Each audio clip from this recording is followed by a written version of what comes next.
How you, O Athenians, have been affected by my accusers I cannot tell, but I know that they almost made me forget who I was, so persuasively did they speak, and yet they have hardly uttered a word of truth.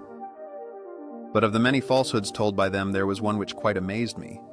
I mean when they said that you should be upon your guard, and not allow yourselves to be deceived by the force of my eloquence. To say this, when they were certain to be detected as soon as I opened my lips, and proved myself to be anything but a great speaker, did indeed appear to me most shameless.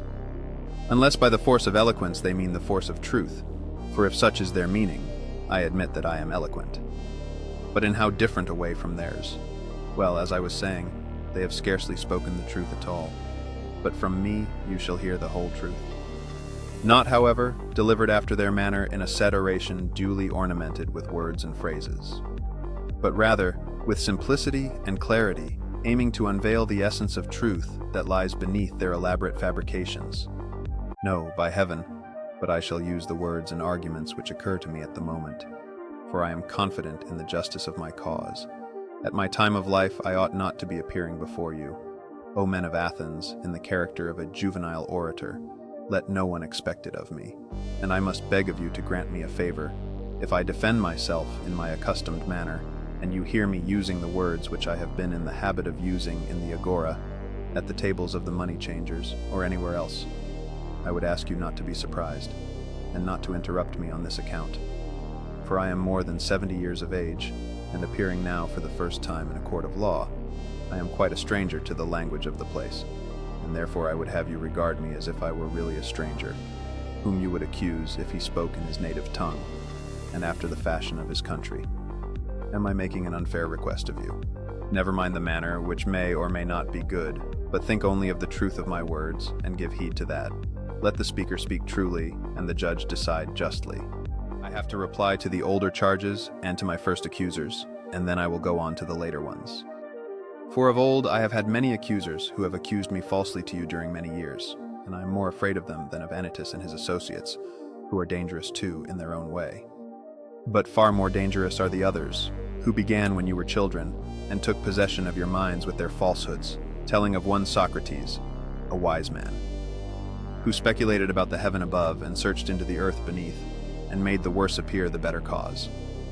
The disseminators of this tale are the accusers whom I dread, for their hearers are apt to fancy that such inquirers do not believe in the existence of the gods. And they are many, and their charges against me are of ancient date, and they were made by them in the days when you were more impressionable than you are now in childhood, or it may have been in youth. And the cause when heard went by default, for there was none to answer. And hardest of all, I do not know and cannot tell the names of my accusers. All who from envy and malice have persuaded you, some of them having first convinced themselves, all this class of men are most difficult to deal with, for I cannot have them up here and cross-examine them, and therefore I must simply fight with shadows in my own defense, and argue when there is no one who answers. I will ask you then to assume with me, as I was saying, that my opponents are of two kinds, one recent, the other ancient, and I hope that you will see the propriety of my answering the latter first, for these accusations you heard long before the others, and much oftener. Well then, I must make my defense, and endeavor to clear away in a short time a slander which has lasted a long time. May I succeed, if to succeed be for my good and yours, or likely to avail me in my cause. The task is not an easy one. I quite understand the nature of it. And so, leaving the event with God, in obedience to the law, I will now make my defense. I will begin at the beginning, and ask what is the accusation which has given rise to the slander of my person, and in fact has encouraged Meletus to prefer this charge against me. Well, what do the slanderers say? They shall be my prosecution, and I will sum up their words in an affidavit. Socrates is an evildoer and a curious person who searches into things under the earth and in heaven, and he makes the worse appear the better cause, and he teaches the aforesaid doctrines to others. Such is the nature of the accusation. It is just what you yourselves have seen in the comedy of Aristophanes, who has introduced a man whom he calls Socrates going about and saying that he walks in air, and talking a deal of nonsense concerning matters of which I do not pretend to know either much or little, not that I mean to speak disparagingly of anyone who is a student of natural philosophy. I should be very sorry if Meletus could bring so grave a charge against me. But the simple truth is, O Athenians, that I have nothing to do with physical speculations. Many of those here present are witnesses to the truth of this, and to them I appeal. Speak then, you who have heard me, and tell your neighbors whether any of you have ever known me, hold forth in few words, or in many upon such matters. You hear their answer. And from what they say of this part of the charge, you will be able to judge of the truth of the rest. As little foundation is there for the report that I am a teacher and take money, this accusation has no more truth in it than the other. Although if a man were really able to instruct mankind, to receive money for giving instruction would, in my opinion, be an honor to him.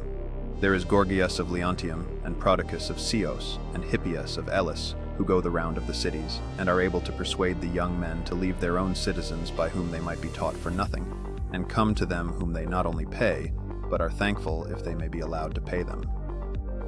I came across a man who has spent a world of money on the sophists, Callias, the son of Hipponicus, and knowing that he had sons, I asked him, Callias, I said, if your 2 sons were foals or calves, there would be no difficulty in finding someone to put over them. We should hire a trainer of horses, or a farmer probably, who would improve and perfect them in their own proper virtue and excellence. But as they are human beings, whom are you thinking of placing over them? Is there anyone who understands human and political virtue? You must have thought about the matter, for you have sons. Is there anyone? There is, he said. Who is he? Said I. And of what country? And what does he charge? Evenus the Parian, he replied. He is the man, and his charge is 5 minae. Happy is Evenus, I said to myself, if he really has this wisdom, and teaches at such a moderate charge. Had I the same, I should have been very proud and conceited. But the truth is that I have no knowledge of the kind. I dare say, Athenians, that someone among you will reply, yes, Socrates, but what is the origin of these accusations which are brought against you? There must have been something strange which you have been doing. All these rumors and this talk about you would never have arisen if you had been like other men. Tell us, then, what is the cause of them, for we should be sorry to judge hastily of you. Now I regard this as a fair challenge, and I will endeavor to explain to you the reason why I am called wise and have such an evil fame. Please to attend then. And although some of you may think that I am joking, I declare that I will tell you the entire truth. Men of Athens, this reputation of mine has come of a certain sort of wisdom which I possess. If you ask me what kind of wisdom, I reply, wisdom such as may perhaps be attained by every man, for to that extent I am inclined to believe that I am wise, whereas the persons of whom I was speaking have a superhuman wisdom, which I may fail to describe, because I have it not myself, and he who says that I have, speaks falsely, and is taking away my character. And here, O men of Athens, I must beg you not to interrupt me, even if I seem to say something extravagant. For the word which I will speak is not mine. I will refer you to a witness who is worthy of credit. That witness shall be the god of Delphi. He will tell you about my wisdom if I have any, and of what sort it is. You must have known Chaerephon. He was early a friend of mine, and also a friend of yours, for he shared in the recent exile of the people, and returned with you. Well, Chaerephon, as you know, was very impetuous in all his doings, and he went to Delphi and boldly asked the oracle to tell him whether, as I was saying, I must beg you not to interrupt. He asked the oracle to tell him whether anyone was wiser than I was, and the Pythian prophetess answered that there was no man wiser. Chaerephon is dead himself, but his brother, who is in court, will confirm the truth of what I'm saying. Why do I mention this? Because I am going to explain to you why I have such an evil name. When I heard the answer, I said to myself, what can the god mean, and what is the interpretation of his riddle? For I know that I have no wisdom, small or great. What then can he mean when he says that I am the wisest of men, and yet he is a god, and cannot lie? That would be against his nature. After long consideration, I thought of a method of trying the question. I reflected that if I could only find a man wiser than myself, then I might go to the god with a refutation in my hand. I should say to him, here is a man who is wiser than I am, but you said that I was the wisest. Accordingly, I went to one who had the reputation of wisdom, and observed him. His name I need not mention. He was a politician whom first among I selected for examination, and the result was as follows. When I began to talk with him, I could not help thinking that he was not really wise, although he was thought wise by many, and still wiser by himself. And thereupon I tried to explain to him that he thought himself wise, but was not really wise. And the consequence was that he hated me, and his enmity was shared by several who were present and because I heard me. So I left him, saying to myself as I went away, conceit of man, although I do not suppose that either of us knows anything really beautiful and good. I am better off than he is, for he knows nothing, and thinks that he knows. I neither know nor think that I know.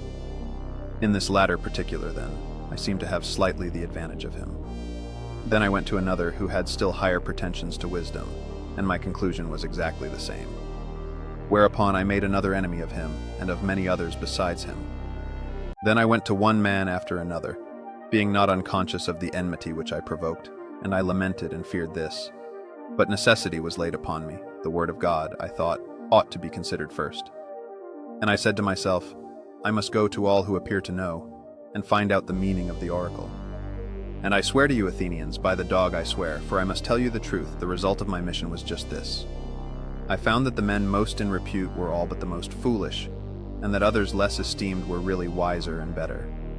I will tell you the whole of my wanderings and of the Herculean labors, as I may call them, which I endured only to find at last the oracle irrefutable. After the politicians, I went to the poets, tragic, dithyrambic, and all sorts. And there, I said to myself, you will be instantly detected. Now you will find out that you are more ignorant than they are.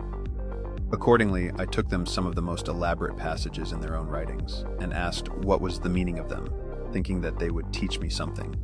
Will you believe me?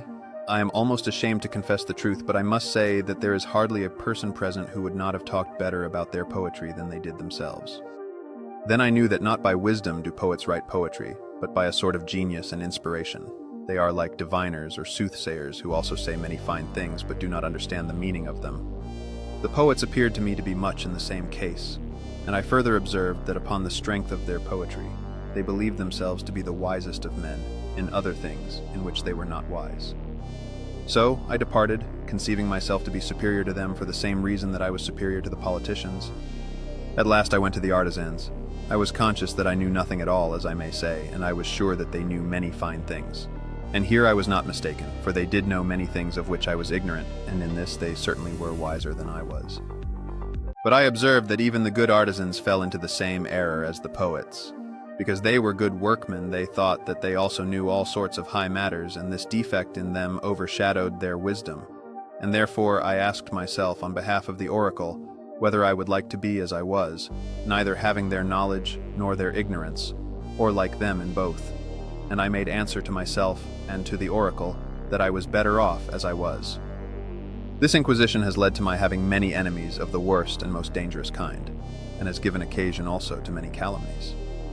And I am called wise, for my hearers always imagine that I myself possess the wisdom which I find wanting in others. But the truth is, O men of Athens, that God only is wise, and by his answer he intends to show that the wisdom of men is worth little or nothing.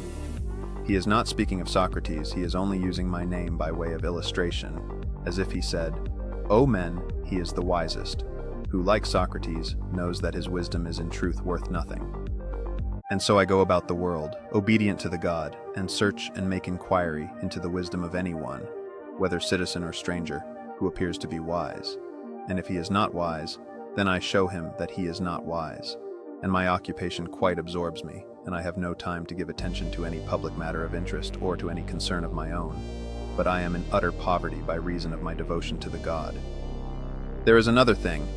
Young men of the richer classes, who have not much to do, come about me of their own accord. They like to hear the pretenders examined, and they often imitate me and proceed to examine others. There are plenty of persons, as they quickly discover, who think that they know something, but really know little or nothing. And then those who are examined by them, instead of being angry with themselves, are angry with me. This confounded Socrates, they say, this villainous misleader of youth. And then, if somebody asks them, why, what evil does he practice or teach? They do not know, and can't tell, but in order that they may not appear to be at a loss. They repeat the ready-made charges which are used against all philosophers about teaching things up in the clouds and under the earth, and making the worse appear the better cause. For they do not like to confess that their pretense of knowledge has been detected, which is the truth. And as they are numerous and ambitious and energetic, and are drawn up in battle array and have persuasive tongues, they have filled your ears with their loud and inveterate calumnies. And this is the reason why my three accusers, Meletus and Anytus and Lycon, have set upon me. Meletus, who has a quarrel with me on behalf of the poets. Anytus, on behalf of the craftsmen and politicians. Lycon, on behalf of the rhetoricians. And as I said at the beginning, I cannot expect to get rid of such a massive calumny all in a moment. And this, O men of Athens, is the truth and the whole truth. I have concealed nothing, I have dissembled nothing. And yet, I know that my plainness of speech makes them hate me, and what is their hatred but a proof that I am speaking the truth? Hence has arisen the prejudice against me, and this is the reason of it, as you will find out either in this or in any future inquiry. I have said enough in my defense against the first class of my accusers. I turn to the second class. They are headed by Meletus, that good man and true lover of his country, as he calls himself. Against these two I must try to make a defense. Let their affidavit be read. It contains something of this kind. It says that Socrates is a doer of evil, who corrupts the youth, and who does not believe in the gods of the state, but has other new divinities of his own. Such is the charge, and now let us examine the particular counts. He says that I am a doer of evil, and corrupt the youth. But I say, O men of Athens, that Meletus is a doer of evil, in that he pretends to be in earnest when he is only in jest, and is so eager to bring men to trial from a pretended zeal and interest about matters in which he really never had the smallest interest. And the truth of this I will endeavor to prove to you. Come hither, Meletus, and let me ask a question of you. You think a great deal about the improvement of youth? Yes, I do. Tell the judges, then, who is their improver, for you must know, as you have taken the pains to discover their corrupter, and are citing and accusing me before them. Observe, Meletus, that you are silent and have nothing to say. But is not this rather disgraceful, and a very considerable proof of what I was saying, that you have no interest in the matter? Speak up, friend, and tell us who their improver is, the laws. But that, my good sir, is not my meaning. I want to know who the person is, who, in the first place, knows the laws. The judges, Socrates, who are present in court. What, do you mean to say, Meletus, that they are able to instruct and improve youth? Certainly they are. What, all of them, or some only and not others? All of them. By the goddess Hera, that is good news. There are plenty of improvers, then. And what do you say of the audience? Do they improve them? Is it not true that the audience has a role in this improvement? What do you say, Meletus? Are they not also involved in the education of youth? Yes, they do.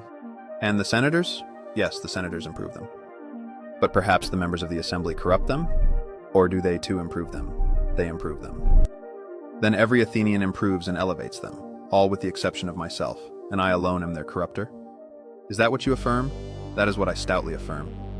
I am very unfortunate if you are right. But suppose I ask you a question. How about horses? Does one man do them harm and all the world good? Is not the exact opposite fact, does the truth? One man is able to do them good, the trainer of horses, that is to say, does them good, and others who have to do with them rather injure them? Is not that true, Meletus, of horses or of any other animals? Most assuredly it is, whether you and Anytus say yes or no. Happy indeed would be the condition of youth if they had one corrupter only, and all the rest of the world were their improvers. But you, Meletus, have sufficiently shown that you never had a thought about the young. Your carelessness is seen in your not caring about the very things which you bring against me. And now, Meletus, I will ask you another question. By Zeus I will, which is better, to live among bad citizens or among good ones? Answer, friend, I say. The question is one which may be easily answered. Do not the good do their neighbors good, and the bad do them evil? Certainly. And is there anyone who would rather be injured than benefited by those who live with him? Answer, my good friend. The law requires you to answer. Does anyone like to be injured? Certainly not. And when you accuse me of corrupting and deteriorating the youth, do you allege that I corrupt them intentionally or unintentionally? Intentionally, I say. But you have just admitted that the good do their neighbors good, and the evil do them evil. Now is that a truth which your superior wisdom has recognized thus early in life? And am I, at my age, in such darkness and ignorance as not to know that if a man with whom I have to live is corrupted by me, I am very likely to be harmed by him, and yet I corrupt him, and intentionally too, so you say, although neither I nor any other human being is ever likely to be convinced by you. But either I do not corrupt them, or I corrupt them unintentionally, and on either view of the case you lie. If my offense is unintentional, the law has no cognizance of unintentional offenses. You ought to have taken me privately, and warned and admonished me, For if I had been better advised, I should have left off doing what I only did unintentionally. No doubt I should. But you would have nothing to say to me and refuse to teach me. And now you bring me up in this court, which is a place not of instruction, but of punishment. It will be very clear to you Athenians, as I was saying, that Meletus has no care at all, great or small, about the matter. But still I should like to know, Meletus, in what I am affirmed to corrupt the young. I suppose you mean, as I infer from your indictment, that I teach them not to acknowledge the gods which the state acknowledges, but some other new divinities or spiritual agencies in their stead. These are the lessons by which I corrupt the youth, as you say. Yes, that I say emphatically. Then, by the gods, Meletus, of whom we are speaking, tell me in the court in somewhat plainer terms what you mean. For I do not as yet understand whether you affirm that I teach other men to acknowledge some gods, and therefore that I do believe in gods, and am not an entire atheist. This you do not lay to my charge, but only you say that they are not the same gods which the city recognizes. The charge is that they are different gods. Or do you mean that I am an atheist simply, and a teacher of atheism? I mean the latter, that you are a complete atheist. What an extraordinary statement. Why do you think so, Meletus? Do you mean that I do not believe in the godhead of the sun or moon like other men? I assure you, judges, that he does not. For he says that the sun is stone, and the moon earth. Friend Meletus, you think that you are accusing Anaxagoras, and you have but a bad opinion of the judges, if you fancy them illiterate to such a degree as not to know that these doctrines are found in the books of Anaxagoras, the Clazomenian, which are full of them. And so, the youth are said to be taught them by Socrates, when there are not infrequently exhibitions of them at the theater. Price of admission, 1 drachma at the most. And they might pay their money and laugh at Socrates if he pretends to father these extraordinary views. And so, Meletus, you really think that I do not believe in any god? I swear by Zeus that you believe absolutely in none at all. Nobody will believe you, Meletus, and I am pretty sure that you do not believe yourself. I cannot help thinking, men of Athens, that Meletus is reckless and impudent, and that he has written this indictment in a spirit of mere wantonness and youthful bravado. Has he not compounded a riddle, thinking to try me? He said to himself, I shall see whether the wise Socrates will discover my facetious contradiction, or whether I shall be able to deceive him and the rest of them. For he certainly does appear to me to contradict himself in the indictment as much as if he said that Socrates is guilty of not believing in the gods, and yet of believing in them. But this is not like a person who is in earnest. I should like you, O men of Athens, to join me in examining what I conceive to be his inconsistency. And do you, Meletus, answer. And I must remind the audience of my request, that they would not make a disturbance if I speak in my accustomed manner. Did ever man, Meletus, believe in the existence of human things and not of human beings? I wish, men of Athens, that he would answer, and not be always trying to get up an interruption.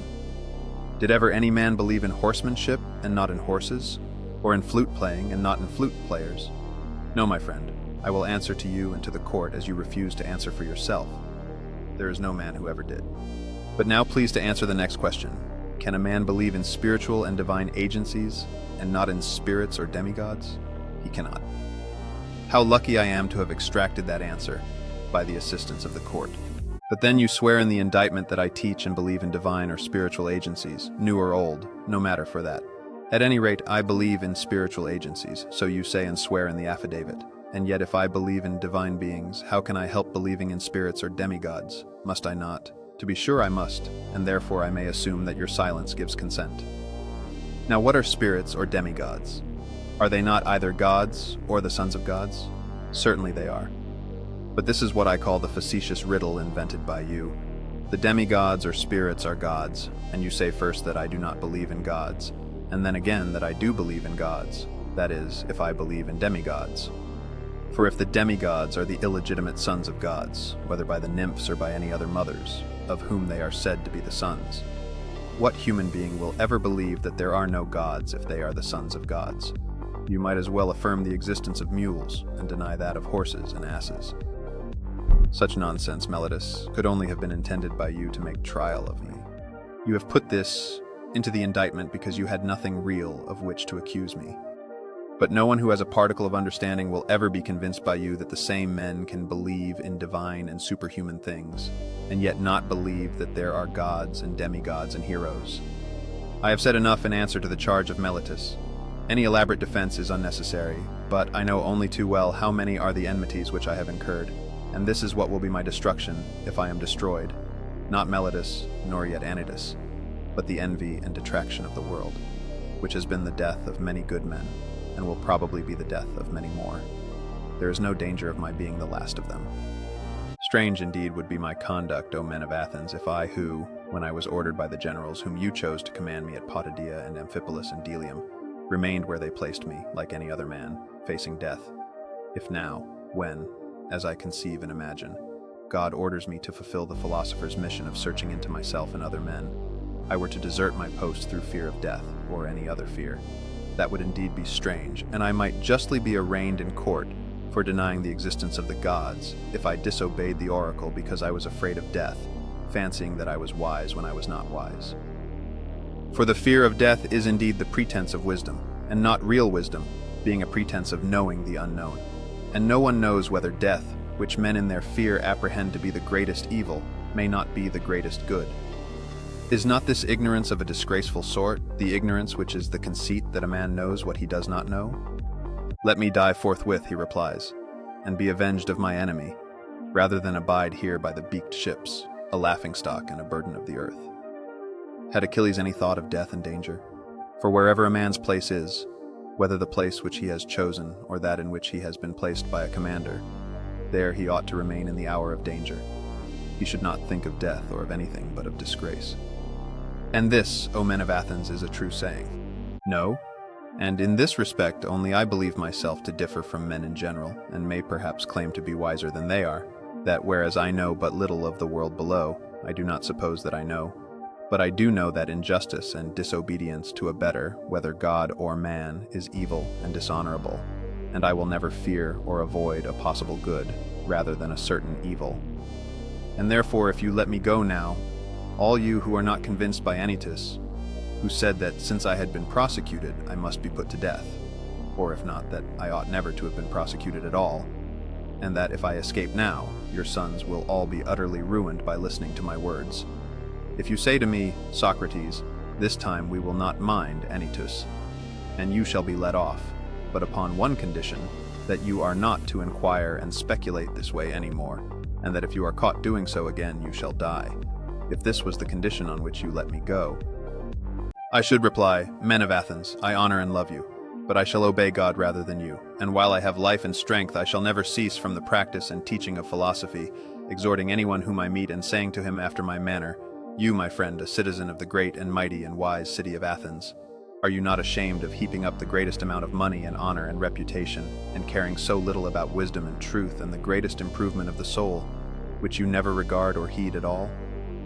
And if the person with whom I am arguing says, yes, but I do care, then I do not leave him or let him go at once, but I proceed to interrogate and examine and cross-examine him, and if I think that he has no virtue in him, but only says that he has, I reproach him with undervaluing the greater and overvaluing the less. And I shall repeat the same words to everyone whom I meet, young and old, citizen and alien, but especially to the citizens, inasmuch as they are my brethren. For know that this is the command necessity of God, and I believe that no greater good has ever happened in the state than my service to the God. For I do nothing but go about persuading you all, old and young alike, not to take thought for your persons or your properties, but first and chiefly to care about the greatest improvement of the soul. I tell you that virtue is not given by money, but that from virtue comes money and every other good of man, public as well as private. This is my teaching, and if this is the doctrine which corrupts the youth, I am a mischievous person. But if anyone says that this is not my teaching, he is speaking an untruth. Wherefore, O men of Athens, I say to you, do as Anytus bids or not as Anytus bids, and either acquit me or not. But whichever you do, understand that I shall never alter my ways, not even if I have to die many times. Men of Athens, do not interrupt, but hear me. There was an understanding between us that you should hear me to the end. I have something more to say, at which you may be inclined to cry out, but I believe that to hear me will be good for you, and therefore I beg that you will not cry out. I would have you know that if you kill such an one as I am, you will injure yourselves more than you will injure me. Nothing will injure me, not Meletus nor yet Anytus, they cannot, for a bad man is not permitted to injure a better than himself. I do not deny that Anytus may perhaps injure me, and he may imagine, and others may imagine, that he is inflicting a great injury, but there I do not agree. For the evil of doing as he is doing, the evil of unjustly taking away the life of another, is greater far. And now, Athenians, I am not going to argue for my own sake, as you may think, but for that you may not sin against the god by condemning me who am his gift to you. For if you kill me, you will not easily find a successor to me who, if I may use such a ludicrous figure of speech, am a sort of gadfly, given to the state by God, and the state is a great and noble steed who is tardy in his motions owing to his very size, and requires to be stirred into life. I am that gadfly which God has attached to the state, and all day long and in all places am always fastening upon you, arousing and persuading and reproaching you. You will not easily find another like me, and therefore I would advise you to spare me. I dare say that you may feel out of temper, like a person who is suddenly awakened from sleep, and you think that you might easily strike me dead as Anytus advises, and then you would sleep on for the remainder of your lives, unless God in his care of you sent you another gadfly. When I say that I am given to you by God, the proof of my mission is this. If I had been like other men, I should not have neglected all my own concerns, or patiently seen the neglect of them during all these years, and have been doing yours, coming to you individually, like a father or elder brother, exhorting you to regard virtue. Such conduct, I say, would be unlike human nature. If I had gained anything, or if my exhortations had been paid, there would have been some sense in my doing so. But now, as you will perceive, not even the impudence of my accusers dares to say that I have ever exacted or sought pay of anyone, of that they have no witness. And I have a sufficient witness to the truth of what I say, my poverty. Someone may wonder why I go about in private, giving advice and busying myself with the concerns of others, but do not venture to come forward in public and advise the state. Some may wonder why I go about in private giving advice and busying myself with the concerns of others, but do not venture to come forward in public and advise the nation. I will tell you why. You have heard me speak at different times and in diverse places of an oracle or sign which comes to me and is the divinity which Meletus ridicules in the indictment. This sign, which is a kind of voice, first began to come to me when I was a child. It always forbids but never commands me to do anything which I am going to do. This is what deters me from being a politician, and rightly, as I think. For I am certain, O men of Athens, that if I had engaged in politics, I should have perished long ago and done no good either to you or to myself. And do not be offended at my telling you the truth, for the truth is that no man who goes to war with you or any other multitude, honestly striving against the many lawless and unrighteous deeds which are done in a state, will save his life. He who will fight for the right, if he would live even for a brief space, must have a private station and not a public one. I can give you convincing evidence of what I say, not words only, but what you value far more, actions. Let me relate to you a passage of my own life which will prove to you that I should never have yielded to injustice from any fear of death, and that as I should have refused to yield, I must have died at once. I will tell you a tale of the courts, not very interesting perhaps, but nevertheless true. The only office of state which I ever held, O men of Athens, was that of senator. The tribe Antiochus, which is my tribe, had the presidency at the trial of the generals who had not taken up the bodies of the slain after the battle of Arginusi. And you proposed to try them in a body, contrary to law, as you all thought afterwards. But at the time, I was the only one of the praetanes who was opposed to the illegality, and I gave my vote against you.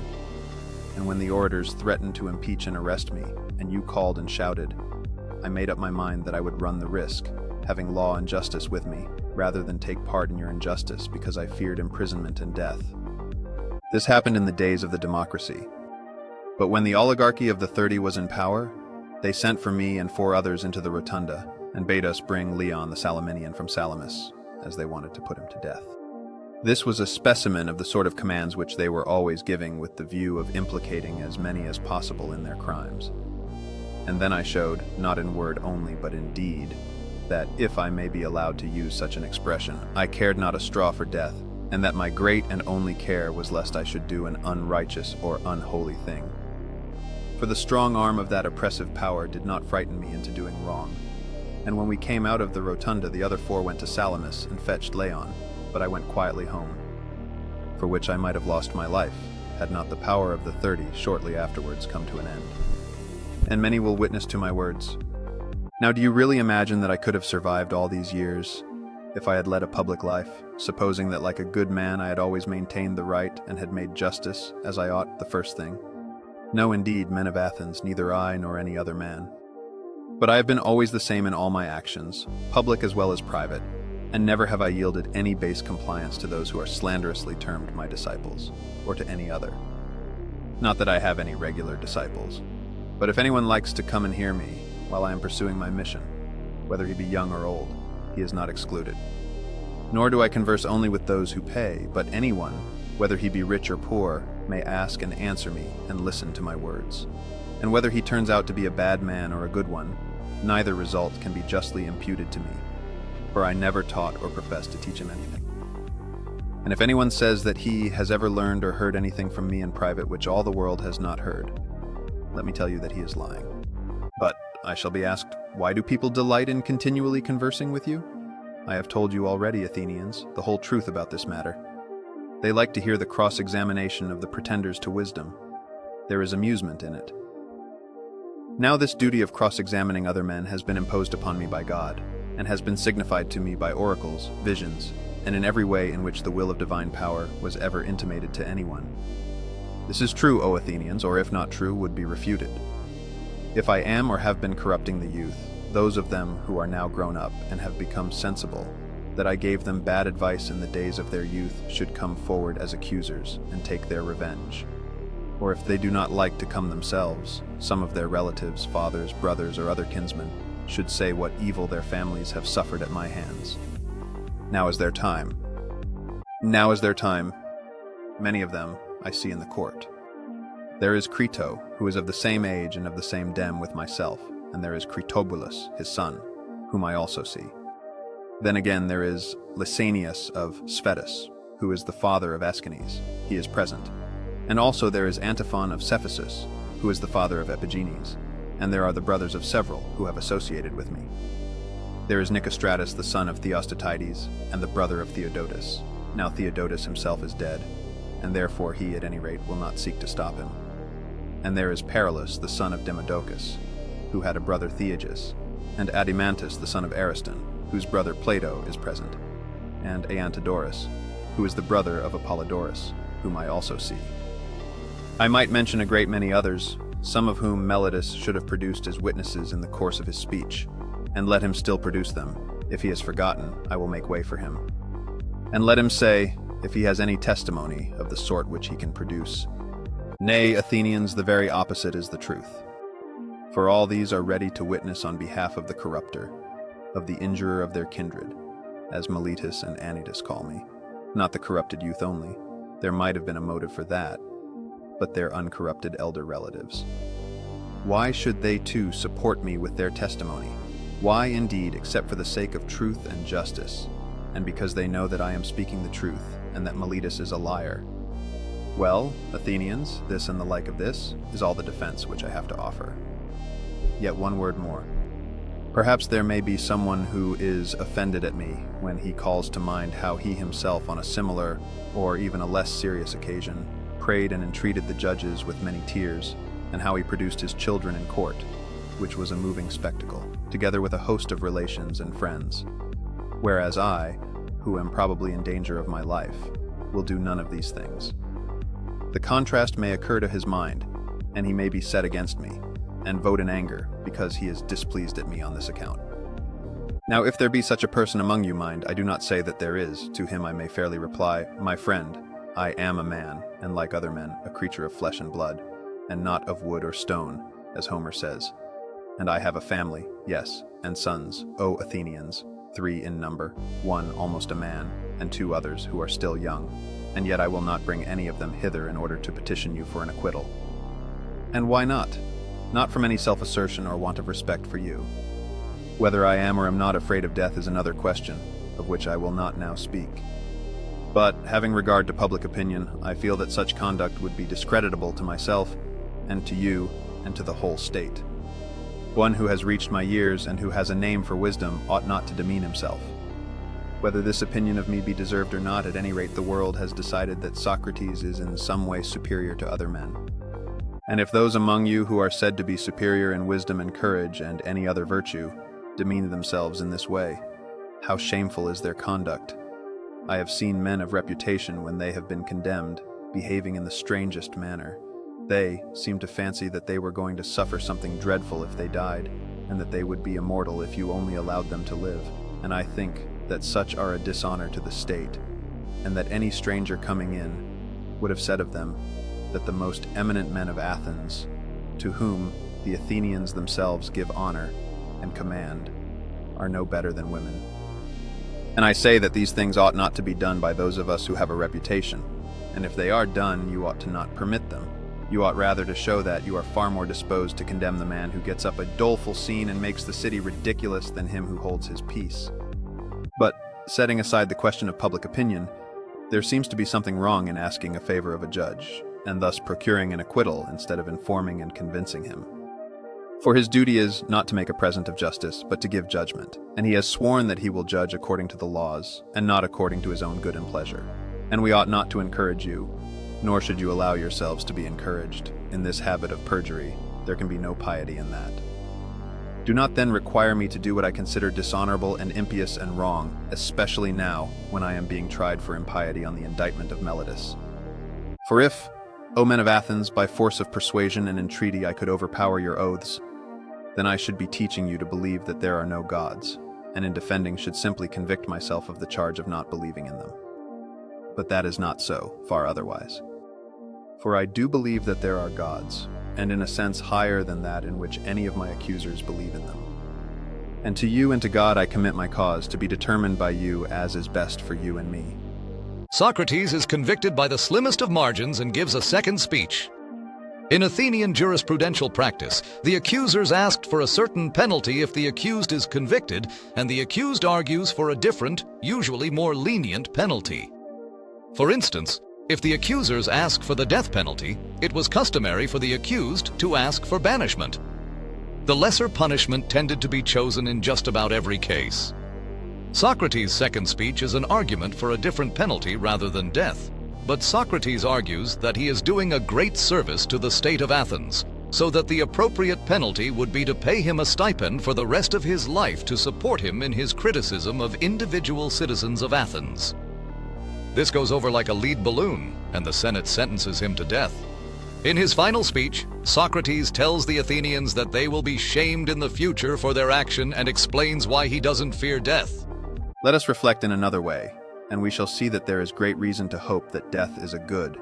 For one of two things, either death is a state of nothingness and utter unconsciousness, or, as men say, there is a change and migration of the soul from this world to another. Now, if you suppose that there is no consciousness, but a sleep like the sleep of him who is undisturbed even by dreams, death will be an unspeakable gain. For if a person were to select the night in which his sleep was undisturbed even by dreams, and were to compare with this the other days and nights of his life, and then were to tell us how many days and nights he had passed in the course of his life better and more pleasantly than this one, I think that any man, I will not say a private man, but the greatest king will not find many such days or nights when compared to the others. Now if death be of such a nature, I say that to die is gain, for eternity is then only a single night. But if death is the journey to another place, and there, as men say, all the dead abide, what good, O my friends and judges, can be greater than this? If indeed, when the pilgrim arrives in the world below, he is delivered from the professors of justice in this world, and finds the true judges who are said to give judgment there. The pilgrimage will be worth taking. What would not a man give if he might converse with Orpheus and Musaeus and Hesiod and Homer? Nay, if this be true, let me die again and again. Above all, I shall then be able to continue my search into true and false knowledge, as in this world, so also in the next. And I shall find out who is wise, and who pretends to be wise, and is not. In another world, they do not put a man to death for asking questions, assuredly not. For besides being happier than we are, they will also be immortal, if what is said is true. Wherefore, O judges, be of good cheer about death, and know of a certainty that no evil can happen to a good man, either in life or after death. He and his are not neglected by the gods, nor has my own approaching end happened by mere chance. But I see clearly that the time had arrived when it was better for me to die and be released from trouble. The hour of departure has arrived, and we go our separate ways, I to die, and you to live. Which of these two is better, only God knows.